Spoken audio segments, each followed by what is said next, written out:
convidou vocês para esta entrevista coletiva.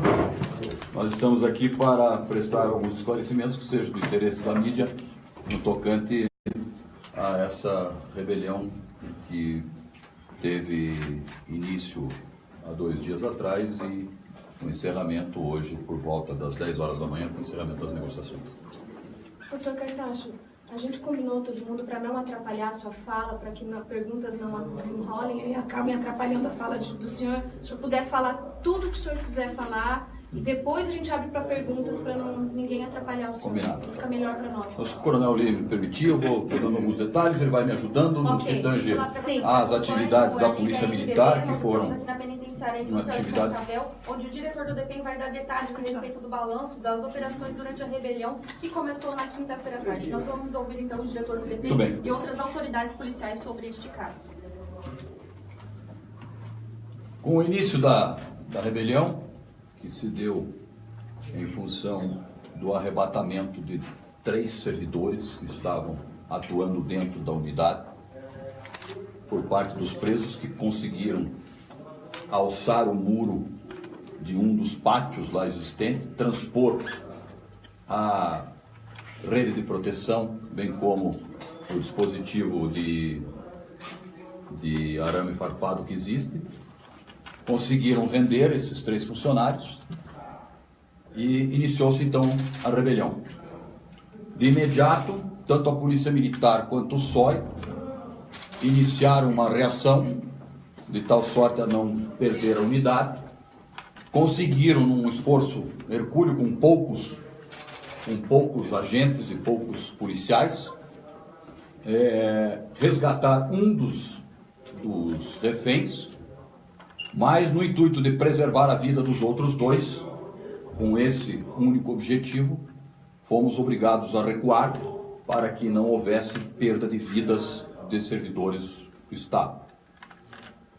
Iniciou-se então um período de congelamento da unidade, que é o procedimento padrão. Congela-se o entorno da unidade, congela-se o máximo que se pode em termos de espaço, o que foi perfeitamente feito com a chegada do choque, com a chegada de outros grupos da Polícia Militar, e ainda vieram unidades de Curitiba especializadas na área de negociação, o COI e os negociadores. Estabeleceu-se então o início da negociação. Por parte do Departamento Penitenciário, o procedimento padrão foi adotado no sentido de fechar todas as unidades do Estado. Sempre que há um motim ou uma rebelião significativa dentro de uma unidade grande do Estado, todas as outras são interrompidos, todos os trabalhos, por conta da segurança dessas próprias unidades. E isso fez com que, aproximando o fim de semana, evidentemente que as visitas em todos os penitenciários do Estado não acontecessem. Diante disso, a negociação se estabeleceu, naturalmente, e tivemos muitos problemas na negociação, notadamente porque percebemos que não havia uma liderança definida, ou uma liderança que efetivamente liderasse. Então, a dificuldade do nosso negociador, que trabalhou incansavelmente durante todo esse período, foi justamente esta. Tudo que ele negociava e tudo que se evoluía, tanto do lado dos presos quanto do lado da polícia, acabava não se concretizando por falta de comando por parte dos próprios presos que se arrogavam na condição de líderes lá dentro. Mas isso acabou sendo superado com o congelamento de um período de congelamento que fizemos da negociação. Acabaram definindo efetivamente a liderança e a partir da madrugada de hoje conseguiu-se chegar a bom termo e às 10 horas da manhã encerrou-se com a entrega do 2º refém. O primeiro já foi liberado por volta das 7 horas da manhã. No tocante ao estado em que se encontra a penitenciária, imediatamente após o encerramento do período de contenção dos reféns e a sua entrega, ingressamos com as forças policiais, comandadas pelo Coronel Lee e pelo Tenente Coronel Hudson, e pelo Major, comandante do batalhão aqui, uma operação de total varredura dentro da unidade. Nós encontramos uma unidade com sérios prejuízos, porém, quero afirmar aqui para vocês, nada comparável ao que aconteceu em 2014. Temos uma unidade que poderá ser utilizada com muitas reservas de segurança, mas poderá continuar a ser utilizada, o que ensejará eu poder afirmar nesse momento a todos vocês que não serão removidos presos daquela unidade, salvo algumas adequações que iremos fazer entre a PEC e a PIC. Acabo de sair de uma reunião com o Poder Judiciário e o Ministério Público, onde acordamos ações conjuntas que envolvam a vara de execução penal, os juízes e promotores criminais, para que possamos averiguar a situação de muitos dos presos que aqui se encontram, com alguma maleabilidade por parte do Poder Judiciário, para que, quem sabe, tenhamos alguns benefícios a serem concedidos de tal sorte a diminuir um pouco a população, porque cada preso a menos que tivermos nessa penitenciária a partir de hoje, menor serão os nossos riscos das atividades que vamos desenvolver a partir de agora. Ao espelho do que aconteceu na penitenciária estadual de Londrina 2, na última rebelião que tivemos, aqui faremos igual. Ou seja, os presos vão permanecer dentro da penitenciária enquanto ela será consertada. Consequentemente, os requisitos de segurança serão muito maiores, as exigências de segurança serão muito maiores, ou seja, não teremos acesso de pessoas lá, não teremos visitas, não teremos acesso da imprensa, não teremos acesso de quem quer que seja que não esteja envolvida na segurança e no trabalho de recuperação da unidade. Somente essas pessoas acessarão lá, as visitas aos familiares estarão suspensas, vamos fornecer aos familiares, seja através da imprensa, seja através de listagens que vamos providenciar, a situação de cada um dos presos, para que os familiares tenham informação do que está acontecendo com cada um deles, se sofreram algum tipo de lesão, se estão sendo tratados, se estão recebendo a medicação que já havia sido prescrita para eles. Todo o atendimento às famílias será dado. Entretanto, não haverá contato enquanto não houver a total recuperação da unidade, de tal sorte para que ela retorne às suas atividades normais. Uma vez declarado pelo DEPEN, pelo Departamento Penitenciário, que a unidade está no seu normal, sim, retornam as visitas, retornam as sacolas, retornam todo o trabalho normal nosso, os canteiros de trabalho, as atividades escolares, atendimento médico e atendimento odontológico será prestado, atendimento sob o ponto de vista de assistência interna ao preso será prestado normalmente, entretanto, tudo em atividade restrita por questão de segurança. Ou seja, para ser bem claro a cada um de vocês e para que toda a comunidade saiba, se alguém chegar lá, eu preciso entrar porque eu represento tal instituição, nós não podemos garantir a segurança de ninguém que não seja servidor público na área penitenciária lá dentro ou policial. Portanto, não poderá ingressar. Esta é a determinação a partir desse momento. Instala-se, portanto, um estado de exceção dentro da condução dos procedimentos da penitenciária. Isso é uma forma natural de conduzir a recuperação daquela unidade. Por quanto Tem tempo? foragidos? Foragidos. Nós identificamos, após as vistorias internas e conforme o que já víamos, os rastreamentos que fizemos na área externa através da contenção que foi feita em todo o perímetro, registramos alguns pontos de fuga. Alguns foram utilizados, outros não. Possivelmente tenham sido utilizados alguns deles. Entretanto, não podemos ainda estimar um número exato de fugas, o que só poderá ser definido após a contagem total da unidade, o que ainda não foi feito. Está sendo feito nesse momento. O sindicato fala em mais de 100 foragidos. Eu não teço comentários sobre a questão que envolve opinião de alguém. Esta opinião do sindicato não me interessa. O que me interessa são fatos. Esse estado de exceção vai durar quanto tempo? Claro que não há previsão. Não há previsão? Não há previsão. Esse estado de exceção durará enquanto for necessário para que as obras sejam concluídas. E foi uma rebelião que começou por um ato isolado ou existia aí um comando de uma facção criminosa? A facção criminosa, toda vez que ocorre, ela assume.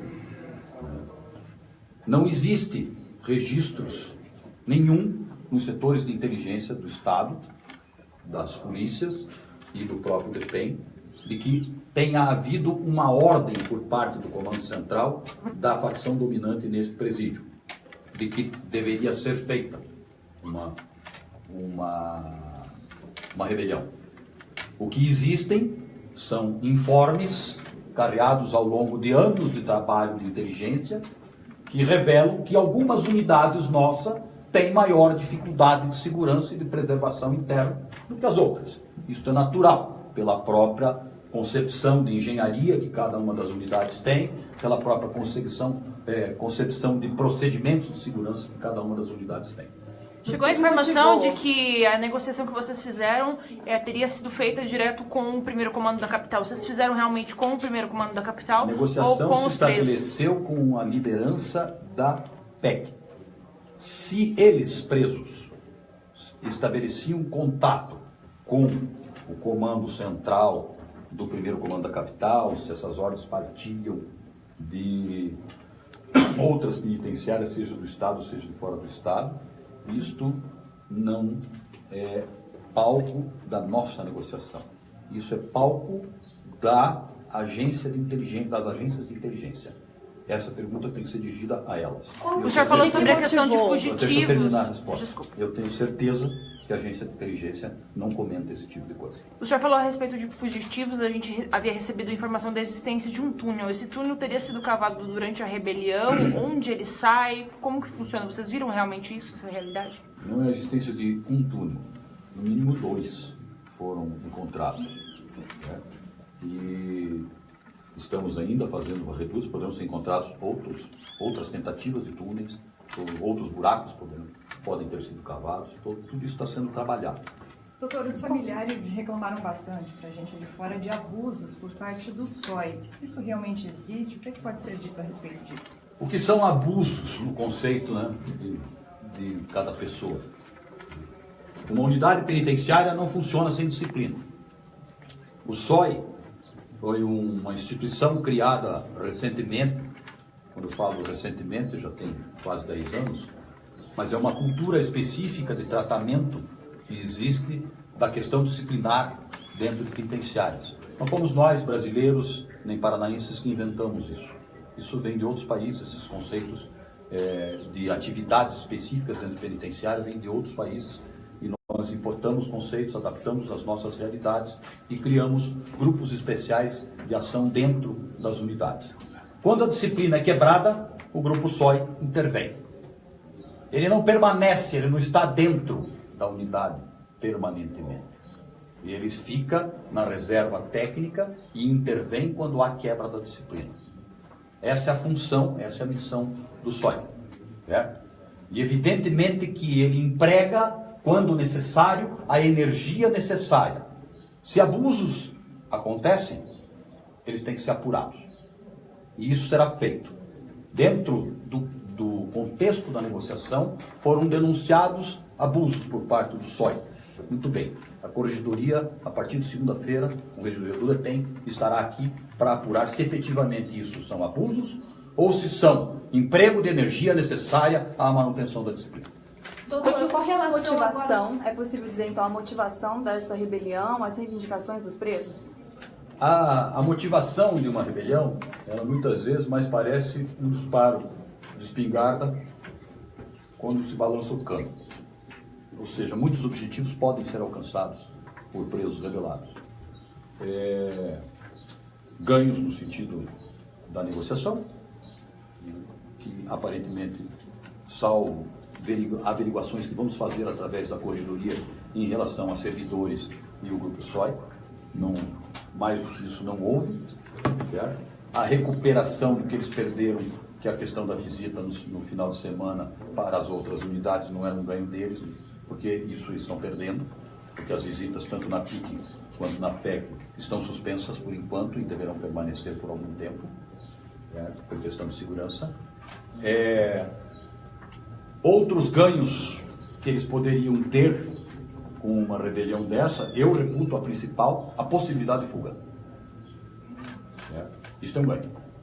E eu acho que talvez tenha sido esse o único que efetivamente tiveram.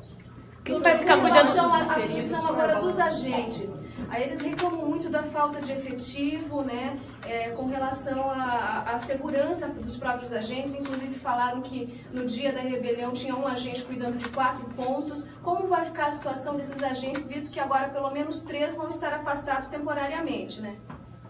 Veja bem, a questão que envolve pessoal, recursos humanos, dentro do Estado do Paraná, não é privilégio do sistema penitenciário a falta de pessoal. O Coronel Lee tem falta de pessoal na Polícia Militar, o delegado Adriano tem falta de pessoal na Polícia Civil. Todos nós, do Serviço Público, estamos sofrendo com a falta de pessoal por conta de uma crise que estamos vivendo em matéria de arrecadação do Estado, em matéria do que diz respeito à lei de responsabilidade fiscal, ao limite prudencial, todos vocês conhecem essa matéria. Né?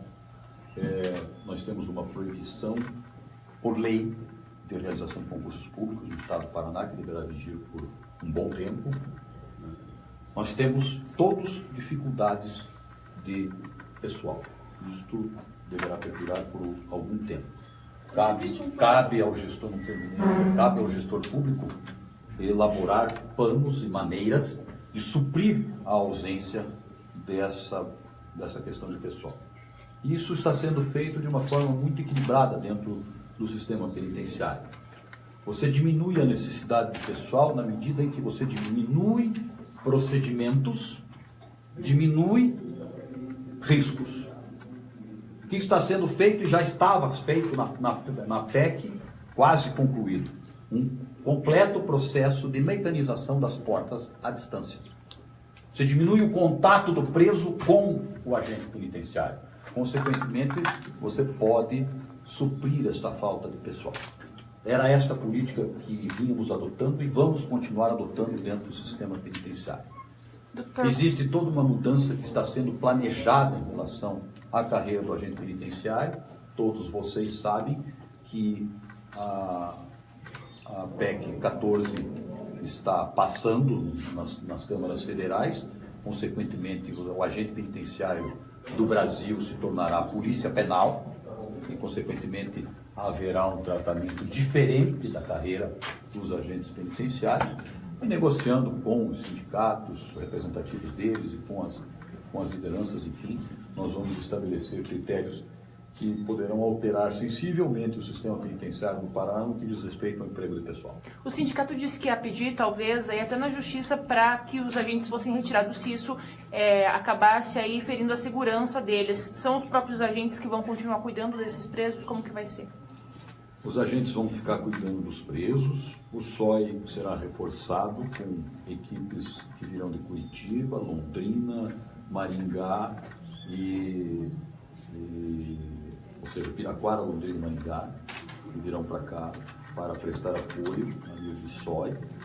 Nós estaremos deslocando uma equipe de intervenção de Curitiba para cá e, além do mais, vamos contar durante um período significativo, que ainda não estimado, mas temos a parceria e o compromisso das forças policiais locais, notadamente no que diz respeito à Polícia Militar.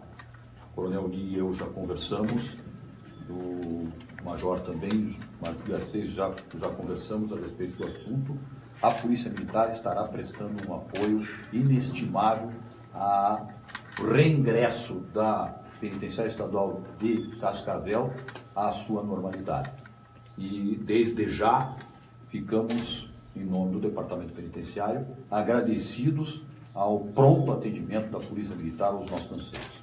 Agora, qual que é o saldo de mortos e feridos oficial que vocês perceberam aí? Muito se falou dos mortos.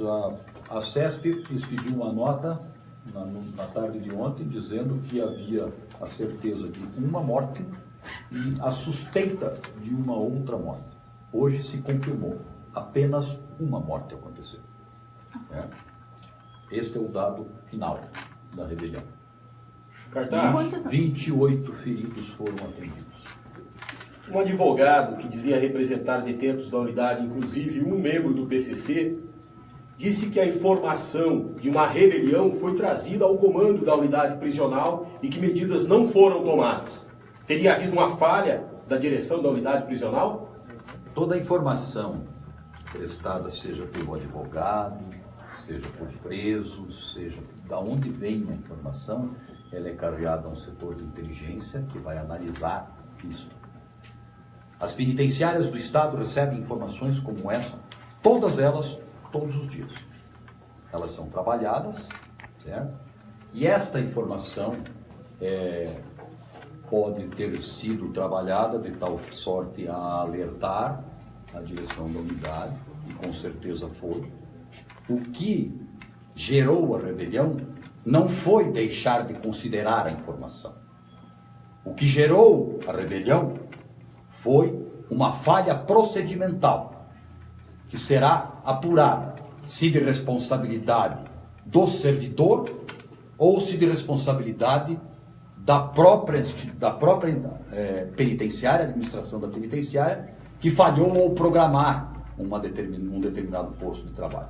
Isso tudo será apurado porque hoje o Departamento Penitenciário conta com uma corregedoria eficiente que instaurará um procedimento que vai apurar as circunstâncias em que ocorreu esse início da rebelião. Quero que vocês entendam que informes e informações são todos considerados dentro de uma estrutura de inteligência. Existe preso de confiança dentro da unidade? Eu não sei o que é preso de confiança. Se fosse de confiança, não era preso. Pois há informação que foi um preso de confiança que rendeu o agente. E deu durante a manutenção de uma cela. Senhores, vocês estão enganados. Essa informação não procede. Não existe preso de confiança. Existe preso inserido em canteiro de trabalho e que presta serviço dentro da unidade. Certo? Ele recebe por isso através do fundo penitenciário. E quem rendeu o agente não foi este preso que estava trabalhando. Quem rendeu o agente foram presos que subiram o muro do pátio e ganharam a passarela superior, aonde era o posto de serviço do primeiro agente rendido. Nossa informação está errada. E sobre a questão da lista de presos transferidos, que muitos foram trazidos aqui para a PIC e outros levados para a carceragem da 15ª. Quando será divulgada essa lista? Esta lista só será divulgada a partir do momento em que nós tenhamos estabilizadas as correções, não são nem transferências, as correções nas lotações que vamos fazer dentro das ruas penitenciárias. Certo? Transferência não foi negociada, não aceitamos negociação de transferência. Certo? O que estamos fazendo é uma readequação das duas unidades, concedendo-se o atual estado da PEC. Certo? Aí nós vamos elaborar essas listas de tal sorte que os familiares saibam aonde os seus parentes estão custodiados para que eles possam ser comunicados. Doutor, com relação aos presos que estão lá na delegacia, a gente não tem estrutura lá na delegacia, visto eles que serão no ano passado removidos, hoje mesmo, se é que já não estão sendo removidos nesse momento. Estão indo para onde? Voltam para a PEC. Os da PIC também? Doutora, a respeito do Retornam à PEC? Os da PIC, eu já lhe disse, nós vamos fazer uma readequação, certo? Foram removidos alguns para cá, alguns retornam para a PEC, outros ficam, outros poderão sair diante das medidas do Poder Judiciário, aqui da PIC, para abrir algumas vagas. Estamos trabalhando, isso é uma ação concatenada, continuada, que demorará alguns dias para que chegue a termo. Doutor, diante disso tudo, tem previsão de mudar a direção da PEC? Não. Previsão de orçamento para a reconstrução da unidade? O orçamento já existe disponibilizado imediatamente após o início da rebelião, a Secretaria de Segurança carreou recursos disponíveis naquele momento de R$100 mil para o fundo rotativo da PEC, e o secretário de Segurança está solicitando à Secretaria de Finanças a disponibilização de um limite para que seja utilizado para a integral recuperação da unidade. Ô, doutor, a PEC, assim como outras penitenciárias do mesmo padrão, foram planejadas e construídas há pouco mais de 10 anos. Em Cascavel nós temos a segunda situação bem semelhante àquela primeira. Claro que o senhor disse que não foi toda a destruição como 2014. Não seria a hora, ou pelo menos o governo não teria um planejamento, um projeto de uma remodelação, uma reestruturação, um novo modelo de penitenciária, de repente até pensando na casa de custódia, que pode acontecer em Cascavel? A PEC, a PEP2, a PEL2 e a PECO são penitenciárias do mesmo projeto, com algumas modificações. Todas essas penitenciárias padecem de um conceito de construção bastante deficiente sobre o aspecto de dinâmica de um presídio. Primeiro, por não contemplar os requisitos da resolução número 9 do CNPCP. Segundo, porque possuem uma dinâmica de movimentação interna muito difícil, muito complexa e que expõe demais o agente penitenciário a risco. Isso está sendo corrigido com a mecanização dessas atividades, a exemplo do que está sendo feito aqui na PEC, está sendo feito na penitenciária de Foz 2, a PECO já está completa, a PEL2 já está completa, a PEP2 está sendo feito, a Penitenciária Central do Estado está sendo feito, e nós deveremos concluir até meados do ano que vem a manutenção dessas portas, de tal forma que elas tenham de 3 a 4 dispositivos de tranca, sendo que 2 deles têm que ser à distância, sem contato com o agente penitenciário. Ou seja, quando ele abre a porta do cubículo, ele não está em contato com o preso. Isso é que está sendo providenciado, para que possamos aproveitar projetos que foram concebidos há 20, 30 anos atrás e que hoje não atendem mais os requisitos de segurança.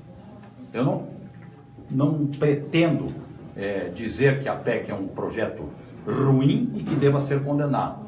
Eu acho que nós podemos adaptá-la a alguns dispositivos de segurança que poderão ser empregados, alguns dispositivos que permitam uma dinâmica melhor para trabalho e educação, que é o objetivo de uma penitenciária, o objetivo maior é a ressocialização, e para que a gente possa aproveitar essa unidade, afinal de contas é um patrimônio enorme do Estado. Doutor, na recuperação de 2014, os presos participaram com auxílio da mão de obra ou alguma coisa assim ou não? Aqui será integralmente a mão de obra. Os presos que são selecionados para trabalhar, eles têm condições de trabalho sem oferecer riscos. Mas eles entendendo desse processo construtivo. Quem está elaborando, quem vai elaborar lá na PEC, são presos daqui. Sério. São canteiros que a gente cria especificamente para isso. Com relação aos agentes feitos reféns, qual é o estado deles? Haverá acompanhamento por parte do DEPEN? Toda assistência será prestada. Estão aqui os representantes do sindicato, do outro lado da porta. Desde o primeiro momento estamos estabelecendo contato com a liderança do sindicato, de tal sorte que toda assistência seja dada aos 3 agentes. Isto está acontecendo. E isto, no que depender do departamento penitenciário, será prestado de forma irrestrita. Doutor, eu queria até te pedir desculpa, eu queria que você esclarecesse melhor para a gente sobre a parte final, a reta final da negociação, porque muita gente se pergunta, ok, os presos entregaram um refém, mas o que eles ganharam em troca efetivamente? Eles pediram alguma coisa especificamente? Como é que foi a reta final da negociação? Vou enumerar para você os tópicos que foram assinados em um documento, que foi celebrado, assinado pelo advogado que participou da negociação e pelas lideranças do Estado que estavam lá, o Coronel Uri, eu, o Coronel Hudson, o Dr. Adriano, o Major Garcês, todos nós firmamos esse documento de compromisso. Ele constava de alguns itens. Os itens que cabiam os presos, que eram 2, entrega da unidade e liberação dos reféns. E o que cabia ao Estado? Primeiro, liberação das visitas para o final de semana. Estão liberadas em todas as unidades a partir de amanhã. Isso foi um tópico que está sendo cumprido. Liberação da alimentação para os presos da PEC. Foi servido o almoço, a questão de 2 ou 3 horas atrás. Liberação da água. Foi liberado tão logo o primeiro refém foi entregue. Mas... Menos as visitas aqui. Hã? Menos as visitas daqui. Não, as visitas daqui é questão de segurança, é das demais unidades. A luz está sendo reconstituída porque o incêndio que eles provocaram, o exato lugar em que eles provocaram um incêndio que foi pequeno, foi exatamente onde passava todo o cabeamento da unidade. Vai ter que ser tudo refeito, e isso vai demorar algum tempo, é um trabalho bastante grande, mas nós vamos tentar, usando um gerador, gerar energia pelo outro lado da unidade para que a gente possa ter iluminação a partir de hoje. E a presença da OAB. Hã? E a presença da OAB. Presença da OAB no momento da abordagem, acompanhou.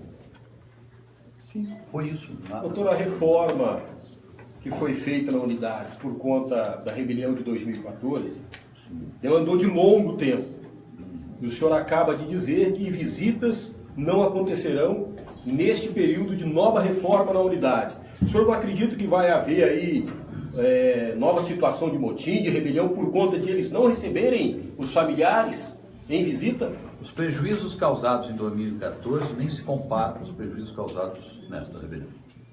Naquela época os prejuízos foram muito maiores, estruturais inclusive na unidade. Nesta rebelião, o que nós temos de danos lá dentro, seja a troca integral do telhado praticamente, o que isso não inviabiliza a dinâmica da unidade, porque ela tem laje, e consequentemente é uma laje que poderá vazar em alguns pontos, mas ela tem uma impermeabilização aceitável. No mais, são paredes a serem reconstituídas. Esse é um processo mais rápido e mais barato. Então, o que se gastou em tempo e dinheiro com a rebelião de 2014 não será gasto com a rebelião de hoje. Mas é possível, então, estipular um certo prazo para que essa obra seja feita, para que as famílias se tranquilizem? Eu não arrisco dizer quanto tempo isto vai demorar, mas não há nem que se cogitar no que aconteceu de 2014 para cá, porque quero crer que, se eu bem me lembro, a PEC voltou a funcionar com alguma normalidade, com o término das obras, mais ou menos em novembro do ano passado, ou seja, novembro de 2016. De 2014 para lá foram quase 2 anos. Isto está fora de cogitação. Quanto por Este cento prazo da está unidade completamente está fora de comprometido? cogitação. Nós pretendemos, em curto espaço de tempo, resolver essa questão. Falava-se em 80% de destruição. Isso. A quanto chegou? Conseguiram avaliar? Não. Quantos pavilhões os presos tomaram ali? Todos os pavilhões foram tomados. Então há Mas um os pouco de prejuízos prejuízo em cada um em deles. cada um deles. Doutor, quantos agentes trabalhavam no momento da rebelião? Quantos agentes penitenciários trabalhavam? Isso é um dado que tem que ver com recursos humanos, não tem isso na cabeça toda. Não, é porque o sindicato nos passou um número, diz que tinham 60 agentes trabalhando, mas que era preciso, na verdade eram 30 e era preciso ter o dobro. Por isso que eu te faço essa pergunta. Se o número de agentes Essa é a que opinião do trabalhavam sindicato, eu era respeito a opinião deles, mas eu não comento a opinião deles. O senhor não sabe dizer, então, eu tenho a que não demanda sabe. que eu gero para a gestão, a administração, e é ela que eu uso. Outra coisa, o senhor chegou a falar, né, que vão apurar se houve por parte da administração da penitenciária uma falha ao programar um posto de trabalho. Eu gostaria que, se possível, o senhor explicasse o que é que pode ter acontecido, então, para a gente entender como é que se deu essa rebelião. O que pode ter acontecido é um exercício de, sabe, que eu não posso dimensionar, o que significa certo? isso. Existem hipóteses para uma rebelião ter acontecido. Alguma falha aconteceu, ela terá que ser apurada. Se ela foi uma falha pessoal por parte do agente que estava escalado para aquele posto, é uma coisa. Se ela foi uma falha de uma programação errônea de posto de trabalho, é outra coisa. Se ela foi uma falha que não há, pelas condições da unidade, não haveria condição de conter, é outra conclusão que terá. Isso vai depender do que a corregedoria e a equipe de intervenção apurar aqui. E nos trouxer o resultado. As providências em cima disso serão tomadas. E há um prazo determinado para que a corregedoria nos dê essa informação? Toda a sindicância instaurada tem um prazo determinado legal. E qual seria? 15 dias. 15 dias. Procede Mas que isso não significa que isso será divulgado. Já vou dizer. Se responsabilizar algum servidor, ele tem o direito ao sigilo em defesa dele. Portanto, não significa que nós vamos divulgar os resultados da sindicância. Doutor, o senhor explicou como funcionou a rendição desse funcionário que estava no posto de segurança dele, no posto de trabalho. Isso. Procede a informação de que ele estava sozinho cuidando de 4 postos? Não é essa a informação que eu tenho. O que tem de verdade sobre a instalação, construção de uma nova unidade aqui do lado, uma casa de custódia, que lideranças até veio da Curitiba, ou estão negociando com a prefeitura um terreno? Existem vários projetos que estão sendo trabalhados para a região de Cascavel. O primeiro é a ampliação, o primeiro e mais importante é a ampliação da PIC, que é uma realidade que deverá começar nos próximos dias. Nós já temos, dos 14 projetos que estão em andamento, com 130 milhões iniciais de 7 anos atrás, que já foram creditados na Caixa Econômica para a confecção de novas unidades no estado do Paraná. Projetos esses que pararam por conta de uma série de problemas administrativos, que eu não vou descer a detalhes, mas enfim, hoje esses projetos estão começando a ser implantados. Está sendo construída a penitenciária de Campo Mourão, já iniciamos as obras de ampliação da penitenciária estadual de Piraquara, 2, e deveremos nos próximos dias iniciar a ampliação da penitenciária industrial de Cascavel. E outros 11 projetos estarão começando também nos próximos meses. Pretende-se encerrar todos eles no prazo de 2 anos, para que tenhamos uma ampliação em todo o sistema penitenciário da ordem de 8.000 vagas aproximadamente. Este é o projeto de ampliação do sistema penitenciário. Para Cascavel está previsto desde já a ampliação da PIC. Mas existem 2 movimentos grandes que estão ocorrendo dentro de Cascavel, dentro da região de Cascavel, que dizem respeito à edificação de uma nova casa de custódia, onde não existe terreno pré-determinado ainda, poderá até ser desapropriado uma área aqui próxima, mas nós temos um problema grave aqui na região onde estão essas penitenciárias, que envolve o manancial de águas. Aqui nós estamos muito perto da água, portanto a questão de esgoto exige uma estação de tratamento no meio desse caminho, o que não é uma obra barata.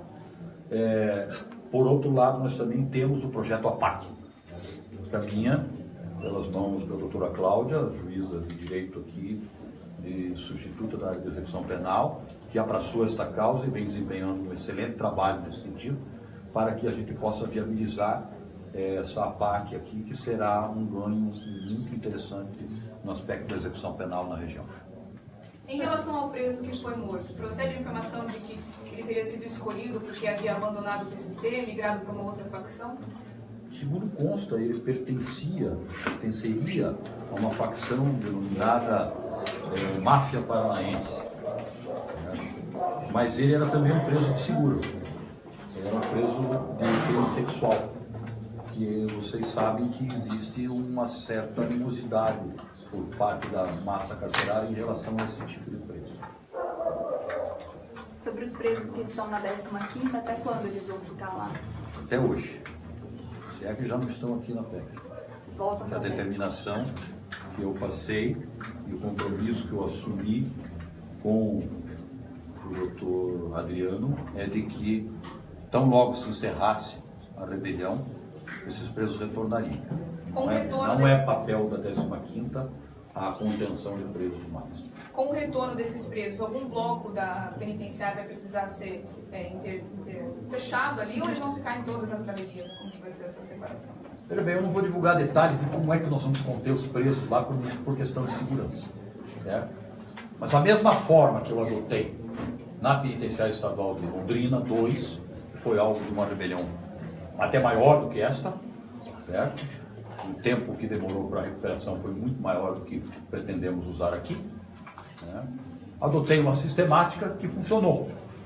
Em que pese ter sido criticado por isso, vou adotar a mesma medida, porque entendo que a sociedade não pode ser prejudicada. Doutor. Quebrou a cadeia, acompanhe o conserto dela. Você vai assistir. Isso tem um preço. Para ele, o preço. Doutor, o senhor falou no início aí de um diálogo com o judiciário para tentar reduzir o número de presos aqui na PEC. De que forma isso seria possível e quanto por cento a gente poderia reduzir dessa população? Veja bem, é preciso que toda... que durou 43 horas na penitenciária estadual de Cascavel, algumas pessoas continuaram acompanhando em Tarouvarinhos. A gente não conseguiu receber, então, a liga final da NBB, que você estava assistindo, mas você contaria, então, o resultado é 80 para Mogi e 75 para o Vitória. Fica agora com o Brasil Urgente Nacional. O que acontece é que a execução penal no país, ela passa por uma reflexão, mudança de conceitos. Todos os senhores sabem que o encarceramento como método único de execução penal no país está para lá de defasado. Nós precisamos empregar outras técnicas, precisamos inovar na questão da execução penal, precisamos buscar alternativas penais que já existem sob o ponto de vista legal, mas pouco aplicadas. E uma delas, que tem sido largamente aplicada no estado do Paraná, é a tornozeleira eletrônica, o monitoramento. Eu fui negociar com o juiz, ou pedir aos juízes que decidissem alguns casos aqui da PIC, que tem um perfil de preso muito melhor, que fossem eles, sofressem uma progressão, muito embora ainda não tenham direito, mas como as antecipações e progressões estão acontecendo em todo o Estado, em todas as varas de execução penal, é que aqui também acontecesse alguma antecipação, como já vem acontecendo, mas que houvesse uma maleabilidade maior, de tal sorte que a gente pudesse contemplar aí cerca de 50 ou 70 presos com o emprego de tornozeleiras. Eles não deixarão de ser presos do semiaberto, somente passarão a ser presos do semiaberto harmonizado com uma monitoração eletrônica. Todos terão que estar inseridos em canteiros de trabalho, de estudo e ter o controle do judiciário e do sistema penitenciário. Assim como fazemos em Curitiba, uma grande comunidade de presos, assim como faz o Moarama, assim como faz Londrina, e assim como faz, em alguns casos, já Cascavel também. Então, nada mais é do que uma simples ampliação do que já vem sendo feito em direção ao monitoramento eletrônico, que eu entendo uma das melhores alternativas de execução penal já inventadas nos últimos tempos. Por quê? Porque ela é um cerceamento da liberdade do indivíduo, mas ao mesmo tempo faz com que ele retorne para a família, faz com que ele envolva a sociedade na execução penal, e isso eu entendo como o caminho da modernidade da execução. Doutor, o que foi apreendido? Teve alguma coisa apreendida dentro da penitenciária? E outra questão, vocês têm informações de quantas facções criminosas existentes no Estado? E vocês têm informações de quantas facções criminosas existentes no Estado que comandam presos? Bom, veja bem, não é novidade para ninguém em relação às facções criminosas que o Paraná tem a facção dominante, o primeiro comando da capital. É a maior facção do Estado e é a segunda maior população de PCC do país. Só perde para São Paulo, onde a facção nasceu. No mais, nós temos registro de existência de algumas facções aqui no Estado, além do PCC, que é a maior. Nós temos algumas outras facções, algumas delas importadas, como é o caso do PGC de Santa Catarina, que tem alguns aqui, como é o caso do Comando Vermelho, do Rio de Janeiro, que temos também gente aqui, e como é o caso de algumas facções que são próprias também do Paraná, o PCP, a máfia paranaense, o Ferro Velho de Maringá. São facções criminosas, existem várias dentro do Estado. Elas são todas monitoradas pelo nosso sistema de inteligência, principalmente o PCC, que é a facção dominante. O que foi apreendido dentro da penitenciária, doutor, de informação? O que foi apreendido dentro da penitenciária são objetos produzidos lá dentro. Muito pouco em termos de celulares, alguns aparelhos só, até porque havia um que fazia contato direto, a gente sabia. Alguns outros instrumentos que foram utilizados por eles para auxiliar na quebra de algumas paredes que eles fizeram. Duas ferramentas que nós perdemos porque elas estavam lá dentro trabalhando, nas mãos deste preso que foi mencionado, que estaria trabalhando no canteiro de trabalho lá junto com um dos agentes, uma marreta e uma maquita, que estaria lá dentro.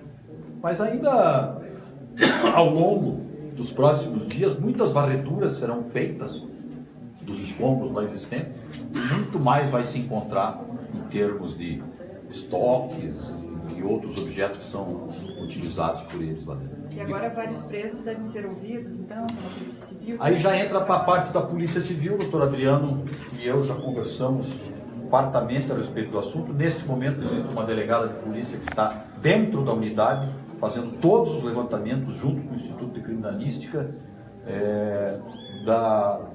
para a confecção do inquérito policial.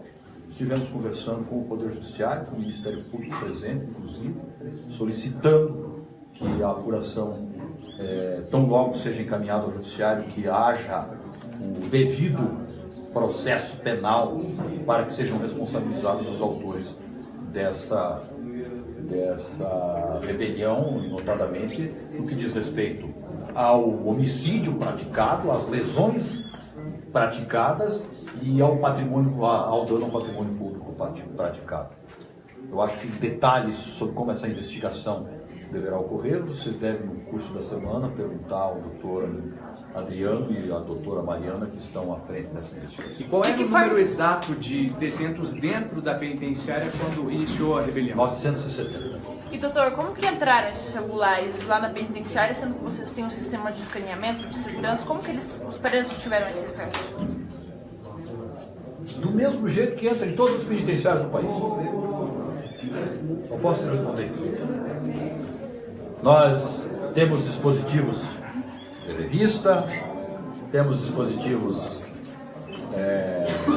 de revista de raio-x, e mesmo assim as coisas entram. Seja por arremesso, seja por introdução dentro do corpo de visitantes, seja por diversas formas. É um mal que nós vamos sempre enfrentar, o ingresso de celulares em penitenciárias.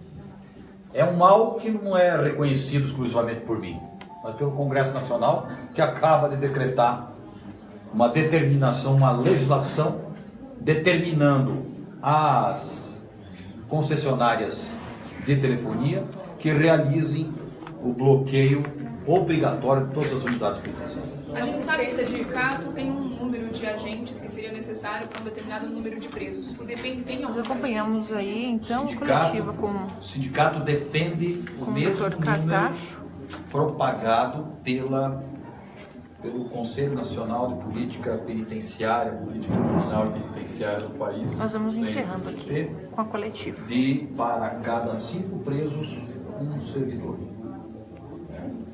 Eu não defendo.